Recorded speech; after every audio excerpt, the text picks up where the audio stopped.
kay Bato eh. Ipinagtanggol ni Robin Padilla yung kaibigan niya at kapwa niya DDS na si Bato de la Rosa, mga boss chief amoser. No, Erlina Turo. Erlina Turo, shoutout sa inyo.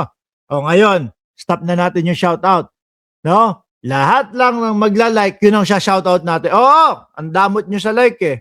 Ang damot ko din sa shoutout. Ngayon na mga kababayan, eto. No? Sabi ko nga sa inyo, sino ba ang magtataki pa? Sino ba ang magkakampiyan? Eh di walang iba, kundi sila din po na mga DDS. Bakit po ba mainit kayo kay Senator Bato de la Rosa? Eh mainit din sila doon sa mga kapwa at mga kababayan natin eh. No? Nawala naman at kulang naman ang basihan nila para tigukin nila nung panahon ho, mga boss chief amoser, nung patokhang-tokhang nila. Di ba? Mainit din naman sila doon O bakit ngayon kailangan papanagutin at kailangan pasagutin? Hindi pwedeng mag-init ang tao. Di ba? Unang-una, Robin Padilla na napakalalim ng mga pagsasaliksik about sa West Philippine Sea na napakaraming alam po pagtungkol sa West Philippine Sea na napakaraming laman ng utak, mga kababayan, lalong-lalo na sa West Philippine Sea. Unang-una po, Bato, Boss Binoy, ano po, yung kaibigan ninyo, hindi pumapasok sa Senado.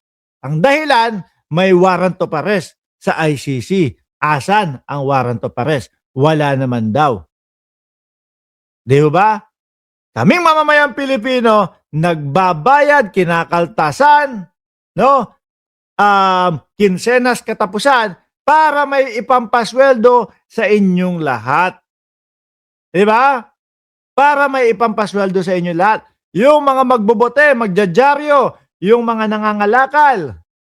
Pag bumili yan, sabi ko nga lagi, pag bumili yan ng isang candy man lang, may nakapatong na tax doon para mabayaran kayo. Pero tingnan mo, hindi pumapasok ang iyong kaibigan. Ngayon, yun na una, napakaano naman, unfair naman yata sa amin noon. Kami kapag hindi kami pumasok, wala kaming sweldo. Tapos yung kaibigan mo, nagbabato, nag-absent lang. Pero kompleto ang sahod. Tapos eto, mukhang wala pa ding plano na pumasok pagdating po ng balika sa Senado kung 25, 26, 24, kung kailan man ang Lunes niyan. Di ba mga kababayan? Kaya nakapokus kay Bato de la Rosa ang mamamayang Pilipino. Nag-aantay po, no? Dalawang klaseng Pilipino. DDS at hindi DDS. Yung mga hindi DDS, kung bakit, no? Gustong maaresto at gustong makuha at gusto nang ipadala si Bato de la Rosa doon sa ICC dahil po, mga kababayan, no? Dahil po gustong papanagutin siya doon sa mga pinaggagawa nila nung panahon ng tatay ninyo. Yung mga DDS naman, gusto na din mapunta si Bato de la Rosa doon sa ICC para magampanan yung kanyang ipinangako para doon sa mga tawag dito, mga kapwa niya DDS. Di ho ba mga bossing? Denzel, wag kang mag-alala doon sa views ko. No, hayaan mo yan. Madaming replay yan. Hindi mo dapat iniisip yan. Sagutin mo, ipagtanggol mo yung putang inang si Bato na to. Mura na. Hindi, mga DDS, anak ng tinapa naman yan, no? Iintindihin niyo yung views. Balikan niyo mamaya after 3 o 4 na oras. Libo na yan. No, wag kang mag-aalala sa views. Ang alalahanin mo kung ano yung isasagot mo dito sa mga pinagsasasabi ko. Pinapatunayan nyo lang, mga DDS, na mahina ang utak ninyo. Di ba? Pinapatunayan nyo lang, mga DDS, na wala kayong maisagot. Pinapatunayan nyo lang yung sinasabi doon sa di umanong video ni Badoy na klase kayo, bobo kayo. Ayan, 10 minuto na tayong nagsasasalita dito. ni hindi nyo maipagtanggol si Boss Bato ninyo. Di ba? Senator Robin Padilla dinipensahan si Senator Bato. Kinwestiyon ni Senator Robin Padilla ang mga pumupuna sa pagliban ni taong bayan yan. Gago ka ba? Hindi, taong bayan ho yan, mga bossing. Bakit niya kukwestiyonin? Di po ba? Double time, kahit na sabihin mo, tanga ka pa din. Double time na, bayaran ka. Ay, wala. Paulit-ulit na ba? Gusto niya sampalin ko ulit ng sa mga DDS. Oy, putragis kayo. Eto. Nakita nyo to? Mga DDS, linti kayo, isa o 2 taon yung susweldo ito. Etong nasa wallet ko, ayan, hinugot ko sa wallet ko, mga DDS, 150,000 equivalent sa pera ng sa pera ng Pilipinas. Ito, ayan, yan yung nakalagay. Yan yung nakasiksik sa wallet ko. Yan yung nakalagay. 150,000 equivalent nito, sa pera ng Pilipinas. 1 o 2 taon ninyong susweldohin yan. Okay? Nasa wallet ko lang. Ngayon, ang tanong ko, para sabihin nyo na naman, araw-araw, galing sa flood control, Cayman dollars yan eh. Paano yun? Uy, Diyos ko, Denzel naman. May papakita. Galing, isampal ko pa. Timawa, huwag kayong magpanggap. Huwag kayong magpanggap, mga DDS. 20 pesos na bigas, nagngangal-ngalang kayo eh. Tapos, isampal ko pa bank account mo. Bank account mo, eto, aabot ba yung laman ng bank account? Hindi ho, mga kababayan. Pagpasensyahan nyo na ho ako. Dito, sa mga DDS, kailangan binabarubal talaga to eh. Kailangan kung mayabang ka, mayabang sila, mas yayabangan mo eh. Pag paumanin nyo po, ako hindi kaso kailangan ng mga patunay. Hindi pwede yung sampal ko sa iyo bank account ko tapos wala naman palang mapatunay. Hindi. Hindi ako nanggigigil. Normal sa akin to, sumasagot ako doon sa comment. Di normal. Maghabal-habal ka muna dyan. Tutuloy ko muna itong vlog ko, ha? Kasi bakit? Isang araw nito, 50,000. Isang araw nito, 50,000. Maghabal-habal ka muna habang pinapanood ako, diyan ka lang. Okay? So, tsaka ang gusto ko yung pagtanggol nyo si Robin Padilla, pagtanggol nyo yung mga binabanatan natin dito. Hindi yung bayaran. Hindi kami nasasaktan na dyan.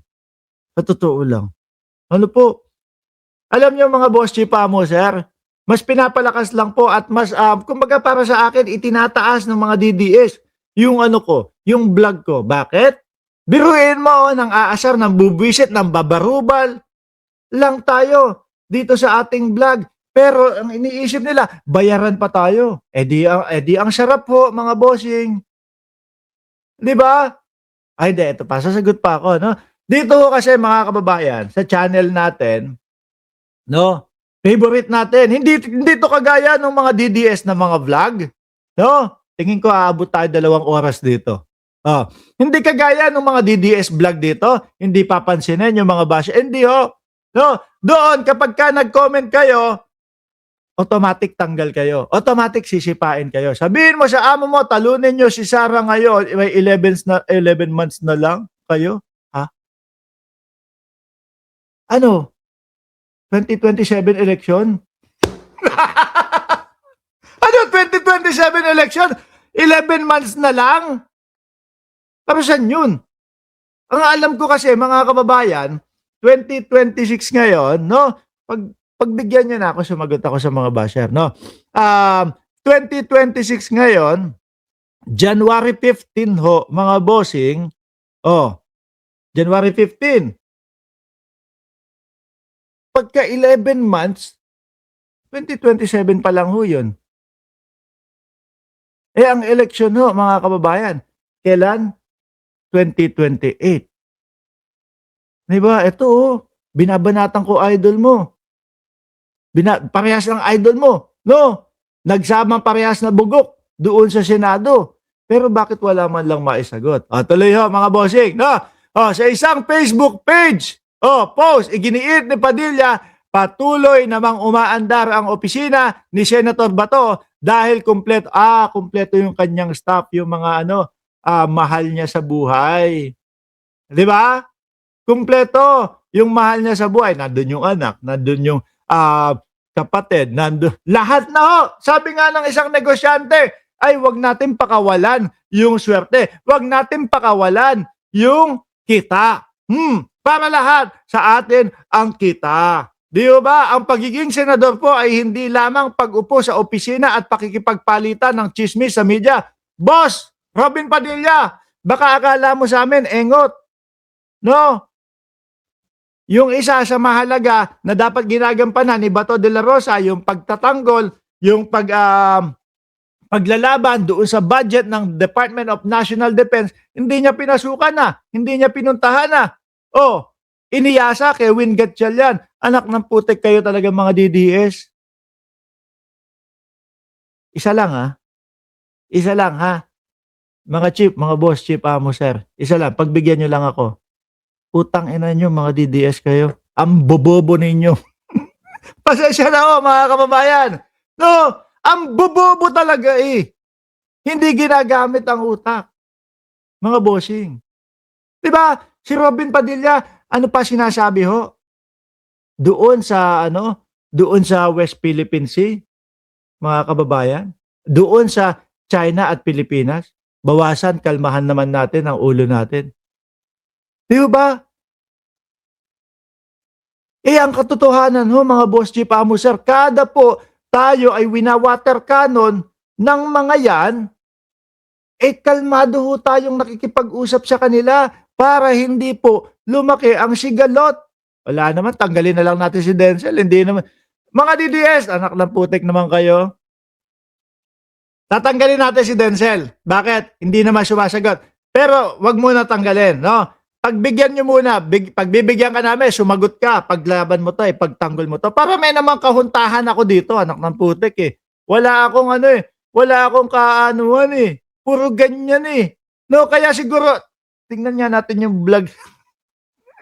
Tingnan nga natin yung vlog ni Denzel. No? Siguro, hindi kumikita, siguro walang pumapansin doon sa channel ni Denzel. Anak na putik, magpo-post ka lang ng video, pambakla pa. Sumubok maging vlogger. Walang nanonood. Walang pumupunta. Aanim.